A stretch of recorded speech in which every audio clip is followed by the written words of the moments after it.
Hi, so I'm ready to start packing my bag. I've got everything laid out on the table, and I'm just going to go through one at a time. The things that I like to bring on my trips. There will be a couple things I think I'm going to be leaving behind this time, just because of temperatures, but let's get started. First of all, this is my Granite Gear pack that I use to pack all my gear in, and everything fits in that. That's everything kind of laid out on the table right now.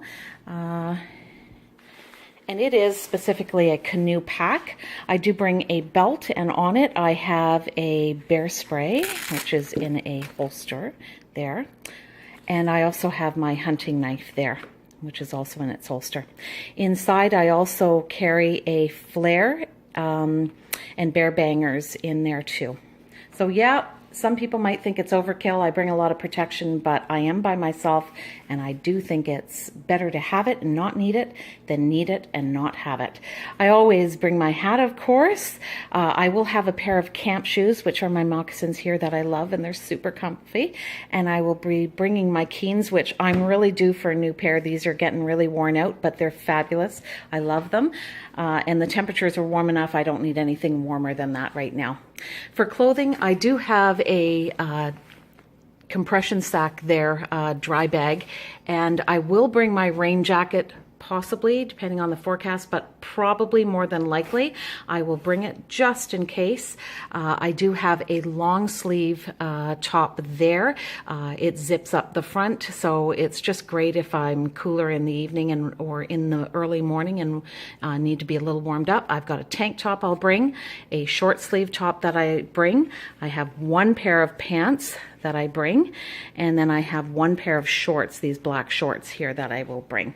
I have two pairs of socks, one that I will keep for bedtime if I need them, and one for day, and I'll probably clean those out regularly and use them with my Keens.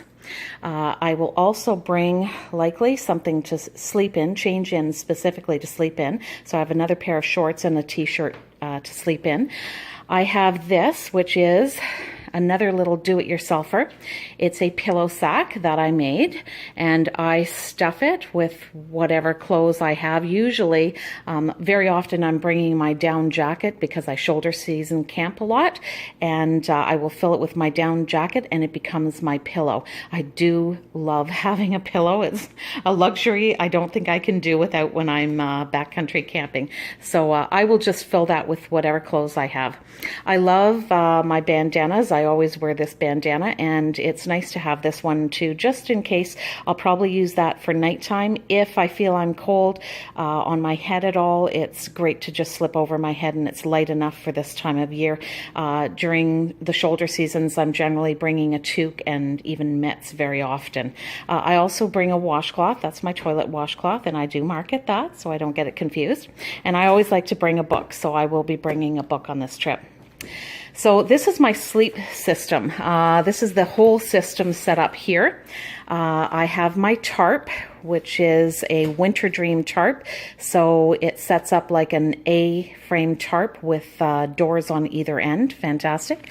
And then I have my hammock, which has the bug net set up in it. There's also a full cover for the top of the hammock, but I only use that during the colder weather. Right now, because of the bugs, obviously I take the full top off it and I switch it out to the no-see-um bug netting. So that's it, and it's in a snakeskin sleeve, which is how I pack it up. It's great. It's really easy to close the whole hammock up by just sliding the snakeskin over top and then throwing the whole thing in my bag. All right, so I have my top quilt shrunk down here and my bottom quilt. I think what I'm going to do is only bring my top quilt and leave the bottom underquilt at home. I've slept without an underquilt before. If the weather is warm enough, you can definitely get away with it. If I do find, my bottom's getting a little cold, and that's really where the problem is your bottom or your hips get really cold because you're putting so much pressure on those points directly on the hammock with all the wind and cold moving directly under you. If I do find a problem with that, I'm pretty sure I can lay on top of this and get some R value out of it. I will. It'll be enough to suffice for now. So I think I'm just going to be bringing this. This is the setup that I use to actually hang my hammock and my tarp. So I have pegs, I have tree straps, I have toggles here, which are to help me actually attach the hammock to the tree straps. So that's all kept together. And then I just did my do-it-yourself project, my Ridgeline organizer that I made, and I did put some additional Velcro. So it's Velcroed all the way along this edge now. So it should be really, really sturdy when I hang it along the ridgeline and organize all my little doodads and gear that I need to bring with me. So that's coming too. All right, obviously I'm bringing a map, and I do like to put it in a proper water resistant bag. And then in the canoe, this will be a pack or a little bag that I keep in the canoe with me, just a few little essentials that'll come in and out of my big gear pack. I've got some bug wipes that I'm going to bring. I like to bring my SPF lip balm. I have sunscreen. This is a stick, which is great because the only place I really need to put sunscreen on when I'm out paddling is my face and my arms. So I just wipe it along, and it's enough to do. And then I do use some hand cream. And so what I do with this is a Cetaphil fragrance-free hand cream, and I'll put that on my hands, and then I'll put my paddling gloves on, and that helps to reduce any wear and tear on your hands, because you can get blisters really badly with the all the paddling. So that really makes a big difference. And then I've got a little package here that has medication that I do need to take daily, and I've got my reading glasses. I actually have a spare set of folding reading glasses that I put in my first aid kit, because it's actually my first aid kit is loaded in my baler, the canoe baler. So it's all in there, and it's really a bug out kit. So it has the things that are really essential. If I go over, that's the one thing I grab is that baler, which should float on the water, which is not a problem. And then in terms of electronics, I do have a battery pack here. I'm actually probably going to run out today and maybe get a second one. So this will charge my phone fully 3.5 times. So I would like to get another one for longer trips. I'm thinking it'll be enough for my 5-day, but sometimes I take a lot of video, a lot of photos, so I may get another one and bring it out with me. I also have my headlamp, which I absolutely love. Charge it on my computer, and it's good to go. I have my InReach, which comes with me, and I have these, which are floaties, which attach to it, so that hopefully, if I, well, hopefully never, if I accidentally drop it overboard, it should hopefully float. I have not tried to dump this overboard because I don't believe it's water resistant, but the hope is that I'd be able to salvage it, because you never know when. I'm sure the lakes are full of electronics that people have lost. I also bring my phone, and that also has a floaty on it, and I have experimented with that, and it does float the phone fine.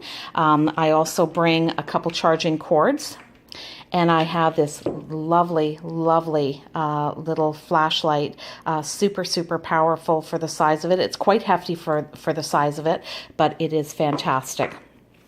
Toilet paper, of course, with I have some what is it?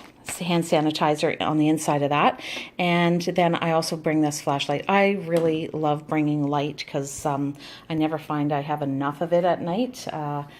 And I do like to see well when I'm in the hammock, so I often bring this too. And part of it too is if one of them fails me, at least I've got some backup too, because light is very comforting when you're by yourself.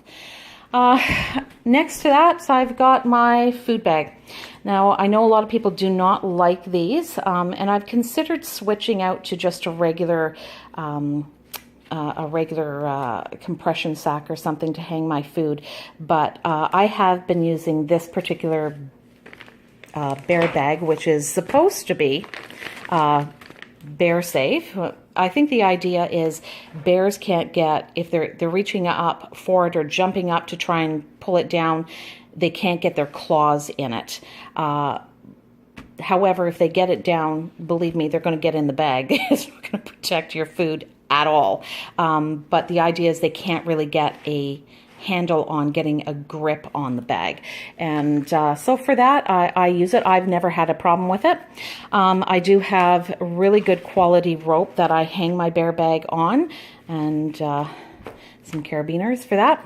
I do bring a garbage bag myself. This is one of the, what is it, Opie? Something like that is the company. I can't remember. Where is it? Oh, Locksack, that's it. Opsack, Locksack, something like that. These are supposed to be odor-free. Believe me, I'm sure any animal can smell stuff in them. But I use one of the small ones as my garbage bag, so anything goes in there. Inside of it right now I have a small bag that has my I bring a couple little sponges and scrubbers, and then a small thing of soap. I have my food bag, which I'll open up later and go through everything in that separately. I actually have a lot packed in there. I'm thinking I may pull a few things out. And I have a couple things that I still want to go to the grocery store and pick up. Some Balderson cheese and some sun-dried black olives and some flatbread pitas. But I'll go over that separately. In here I have my water filtration system, and I use a Gravity Works water filter, so that's there. I do have a plastic bag that I use for water, which is fantastic because I like that it, you know, if it's empty, I can throw it in my pack and it's flat. I will probably be bringing some wines. That's my wine decanter. I won't fill that up until the night before. Don't want to decant the wine too early. And then I've got my MSR Whisper Light stove in here. And because there is a fire ban on right now, there's no way of considering cooking your food in any other way other than a stove. So I'm just kind of deciding how much fuel I really want to bring, because if I run out of fuel, I'm out of luck. I won't be eating, because I will not be building a fire no matter what. So I have this one, which is probably half full, and I've got this one which is full. I think I have another full one, so I might just opt to bring 2 of these small ones and leave that one behind. But I will be bringing fuel for sure, and quite a bit of it, just because I don't have the option to build a fire. I have taken to specifically almost exclusively making my meals by fire now, which is great, but that's not an option this trip. And then I do like to bring 2 lighters. I keep them in separate areas in case one goes missing or one gets dunked in water. I have the other one, so I do bring 2. I will be bringing my wine glass because you can't just slug the wine right out of the bag. Well, at least I don't like to. My cook set. So I made a windscreen for my stove. This is titanium sheeting, so I'll be bringing that. I like to bring 2 spoons. Those are lovely little titanium spoons. I've taken to bringing this 1 plastic cup because it's great for mixing things if I need to, or an extra cup if I want something to drink, and I'm using my small cup, which is actually my coffee cup. Sometimes I actually use this for baking or cooking. So I've done that. So now I bring 2 cups anyway. And then I have 2 stoves, 2 pots, but I think I'm only going to bring the one smaller one. I'm not sure yet, haven't decided. And then I have these, which are tea cozies basically, but for my pots. And I also have one for my coffee cup too, and they work fantastic. They're just kind of MacGyvered and held together with some packing tape, and they are fantastic. And they're just made out of foil insulation, which you can get at any hardware store. But this is phenomenal.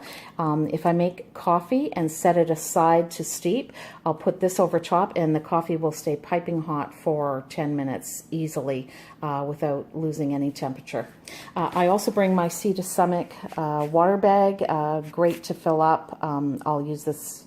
Actually, I won't probably need it because I usually use it to put out fires, so I'm probably going to leave that behind. Won't need it. So I do bring my knife. So this is my old knife, which is still okay. But I bought a new one this year, a Silky, and I dropped it in the lake on my second trip out with it. So I don't have my Silky, so I'm back to my old one.